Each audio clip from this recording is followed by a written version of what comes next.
আসসালামু আলাইকুম, কেমন আছেন সবাই বন্ধুরা? এই যে প্রসেসটি দেখছেন, এটি হচ্ছে ফ্যাকবন। এটাকে মূলত ফ্যাকবন বলা হয়। তো এটা ঘন্টায় আমাদের অপারেটর 30 পিসের বেশি পারে না। এই যে অপারেটরগুলো করছে, এরা কিন্তু প্রত্যেকেই কন্ট্যাক্টের অপারেটর। ওদেরকে আমরা কন্ট্যাক্টে আনি কাজ করাই। এরা অনেক সিনিয়র অপারেটর, অনেক ভালো অপারেটর।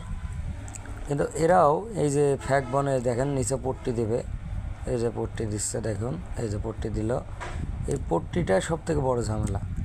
এই পট্টিটা দিয়ে তারা ঘন্টায় 30 পিস গার্মেন্টস ওকে করতে পারে, ঘন্টায় সর্বোচ্চ। তো আপনাদের ফ্যাক্টরিতে এ ধরনের বন কত পিস টপসিন দেওয়া সম্ভব বা কত পিস দেন? নতুন কোনো আপডেট থাকলে অবশ্যই